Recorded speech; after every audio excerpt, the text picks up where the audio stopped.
All right, man. So if everything goes correctly, just gonna hit record on the voice recorder there. I'm gonna transcribe that later on.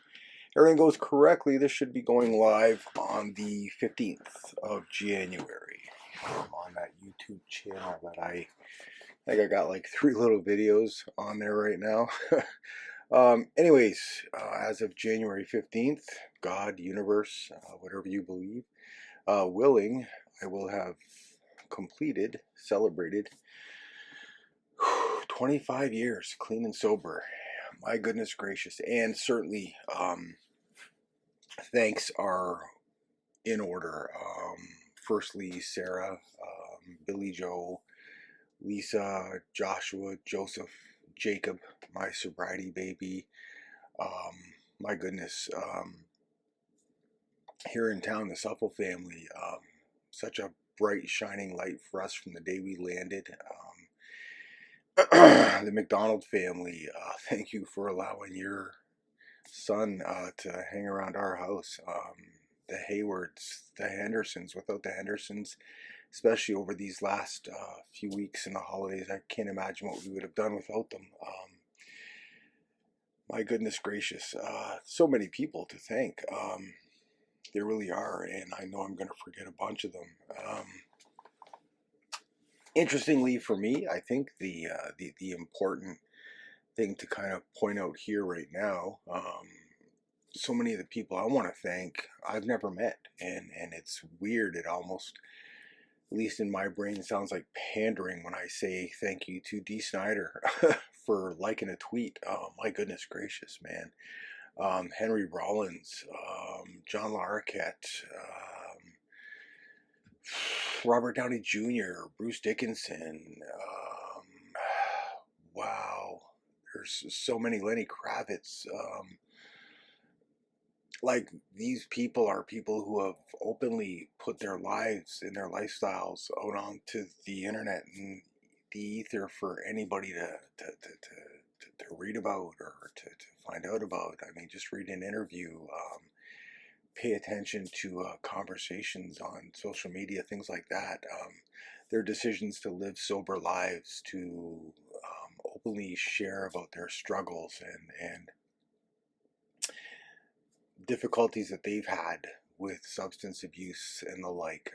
It has been such a singular point of inspiration for me personally as I've journeyed along, um, choosing this as my own lifestyle. It's been important to have people like that to connect with in some way. Obviously not personally, but just through the sharing of their stories and their information and putting it out there for the world to know about. Nikki Six, I think he blocked me a while ago because I tried to thank him a little too loudly on a blog one time. But again, here's a man who wrote books and told his story to the world, and inspirational moments like that, to share that intimate part of who you are with the general public.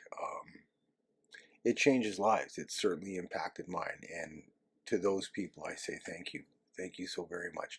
Typically at this point I would be in front of a group of people, surrounded by this mass of love and support and connection, celebrating me and my accomplishment. There'd be cake and candles to blow out, coffee and tea, and I'd be at a podium giving thanks. And that obviously isn't the case for a lot of people right now. And specifically for me, it hasn't been the case for a long time. I don't have a home group, and I haven't for years. And there's myriad reasons why that really aren't worth getting into at this point in time. Suffice to say that my own personal family, and my family line and our history, with those groups and those meetings, goes without saying. And without those people, I it's scary to think about, where I might be today. So to them, from the earliest days on and the earliest members, my sincerest thanks. Gratitude seems like just too small a word. Um, it's hard to get to this point, but it needs to be said. My own personal story goes back a little further, I think. From 7 until 13 years old, I was raped and molested by a man named Blake Morton in Windsor and Essex County, as were dozens of young boys and young men. Last I heard, Blake Morton was living in Toronto, I think, the manager of some sort of courier service there. I don't know. I can't say for sure. That's just hearsay from the internet. So I can assure you that I've never stood in a courtroom and faced this person. Um, to the best of my knowledge, he's never faced any justice for any of the crimes he's committed.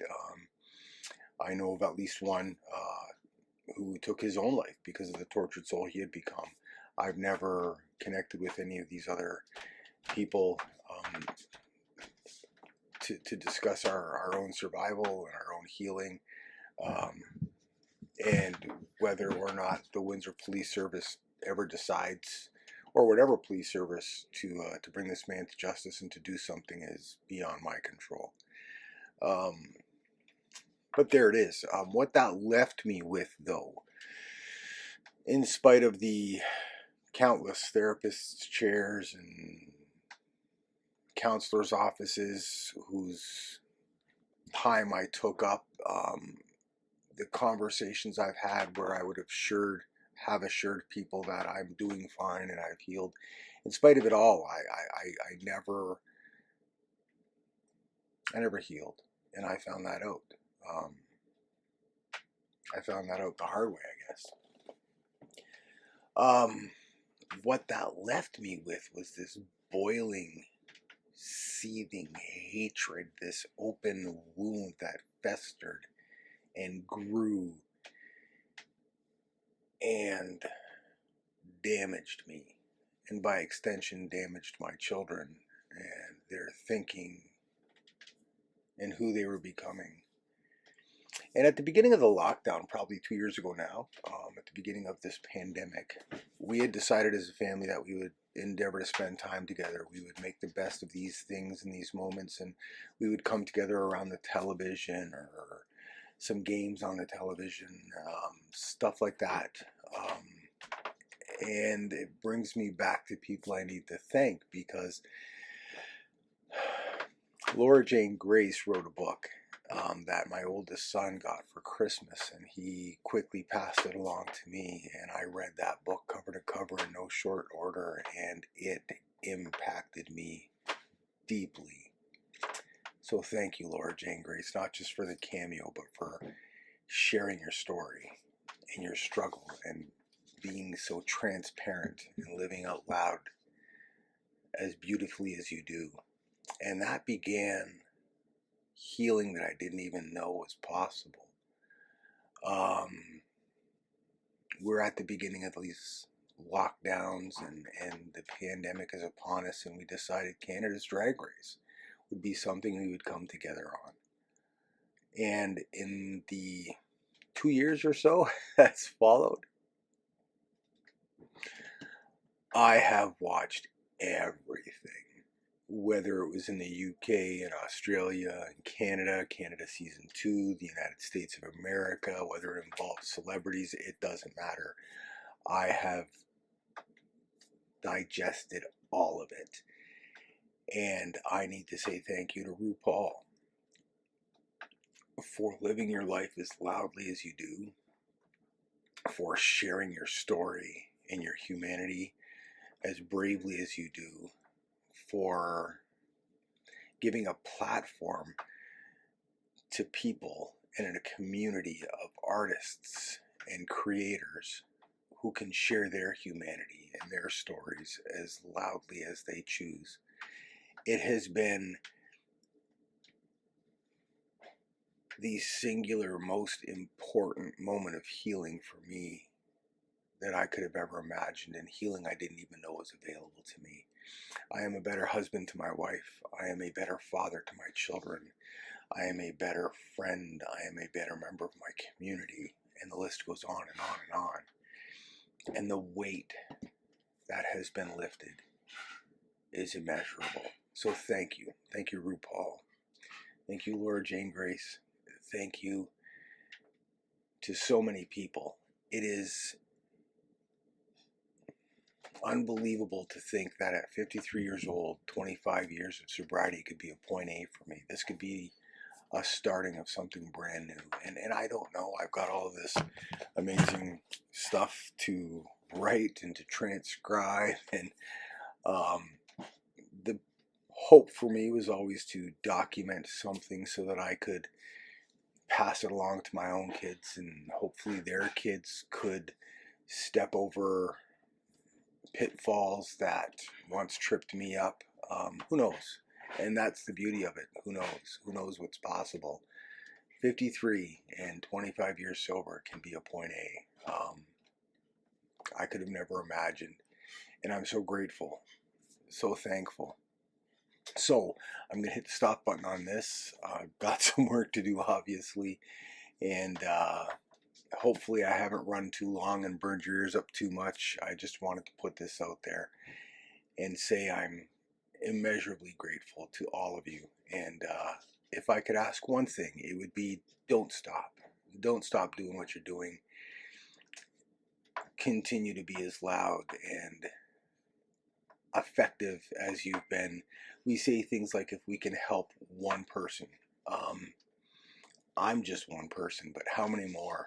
How many more out there are impacted daily by your decision, my decision, to put ourselves out there and to share this? And to anybody that's just starting out, one day can turn into 25 years.